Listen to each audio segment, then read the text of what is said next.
Everyone welcome back to my online class ইকোনমিক্সৰ যোৱা ক্লাছত মই আলোচনা কৰিছিলোঁ অৰ্থবিজ্ঞান মানে কি ব্যষ্টিবাদী আৰু সমষ্টিবাদী অৰ্থবিজ্ঞানৰ মাজৰ পাৰ্থক্যৰ বিষয়ে আজিৰ খণ্ডত মই আলোচনা কৰিম central problems of an economy meaning cause and types অৰ্থাৎ কেন্দ্ৰীয় সমস্যা মানে কি কেন্দ্ৰীয় সমস্যা কিয় উদয় হয় কেন্দ্ৰীয় সমস্যাসমূহ কি কি আজিৰ খণ্ডত তোমালোকৰ বাবে খুবেই প্ৰয়োজনীয় কাৰণ কেন্দ্ৰীয় সমস্যাৰ পৰা পৰীক্ষাত প্ৰায় প্ৰশ্ন অহা দেখা যায় আজিৰ প্ৰথম প্ৰশ্নটো হল অৰ্থনৈতিক সমস্যা বা পছন্দ অপছন্দ সমস্যা কাক বোলে যে অন্তহীন অভাৱৰ তুলনাত সম্পদ সীমিত হোৱাৰ বাবে অৰ্থনীতি এখনত যি সমস্যাৰ সৃষ্টি হয় তাক অৰ্থনৈতিক সমস্যা বা পছন্দৰ সমস্যা বুলি কোৱা হয় ছাত্ৰ ছাত্ৰীসকল যোৱা ক্লাছত মই আলোচনা কৰিছিলোঁ মানুহৰ অভাৱৰ সীমা নাই এটা অভাৱ পূৰণ কৰাৰ লগে লগে আনটো অভাৱ আহি যায় কিন্তু অন্তহীন অভাৱৰ তুলনাত মানুহৰ সম্পদ যেহেতু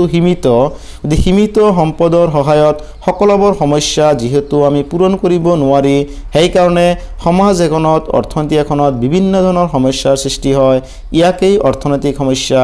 বা পছন্দ অপছন্দ সমস্যা বুলি কোৱা হয় দ্বিতীয় প্ৰশ্ন অৰ্থনৈতিক সমস্যা বা কেন্দ্ৰীয় সমস্যাৰ কাৰণসমূহ উল্লেখ কৰা নাইবা অৰ্থনীতি এখনত কেন্দ্ৰীয় সমস্যা উদয় হোৱাৰ যিকোনো তিনিটা কাৰণ উল্লেখ কৰা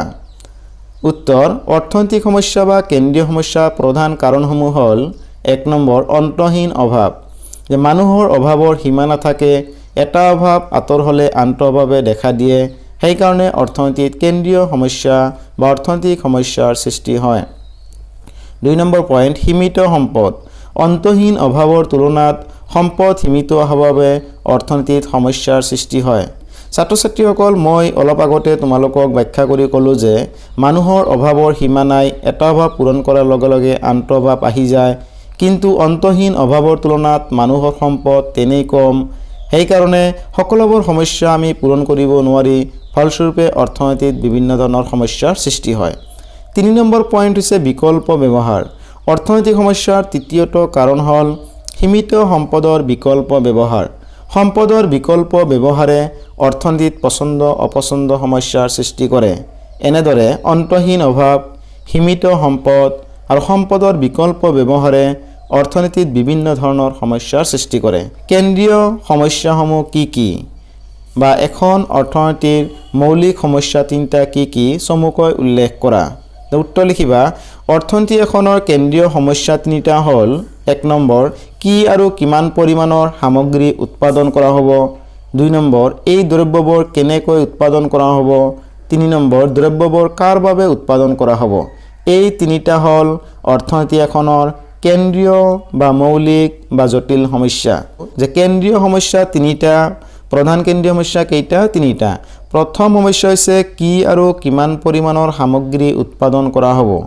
যে সীমিত সম্পদৰ সহায়ত সকলোবোৰ সামগ্ৰী নিজৰ ইচ্ছামতে উৎপাদন কৰিব পৰা নাযায় সেইবাবে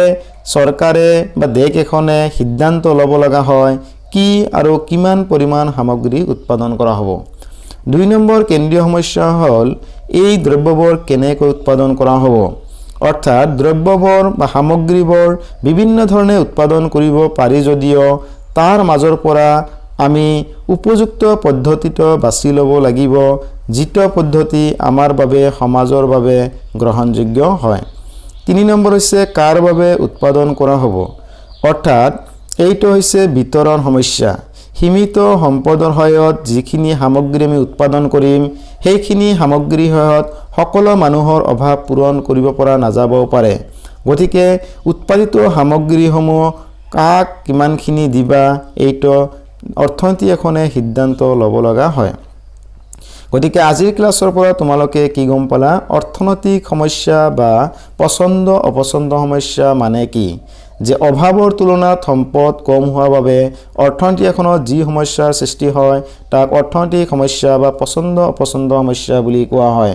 অৰ্থনৈতিক সমস্যা বা কেন্দ্ৰীয় সমস্যাৰ সৃষ্টি হোৱাৰ প্ৰধান কাৰণ হ'ল তিনিটা অন্তহীন অভাৱ সীমিত সম্পদ আৰু এইবোৰৰ বিকল্প ব্যৱহাৰ এই তিনিটা কাৰণৰ বাবে অৰ্থনৈতিক সমস্যাৰ সৃষ্টি হয় তৃতীয় প্ৰশ্নত মই আলোচনা কৰিলোঁ অৰ্থনৈতিক কেন্দ্ৰীয় সমস্যা বা মৌলিক সমস্যা তিনিটা হ'ল 1 নম্বৰ কি আৰু কিমান পৰিমাণৰ সামগ্ৰী উৎপাদন কৰা হ'ব 2 নম্বৰ এই সামগ্ৰীবোৰ কেনেকৈ উৎপাদন কৰা হ'ব 3 নম্বৰ দ্ৰব্যবোৰ কাৰ বাবে উৎপাদন কৰা হ'ব ছাত্ৰ ছাত্ৰীসকল আজিৰ ক্লাছটো ইমানতেই সামৰিছোঁ।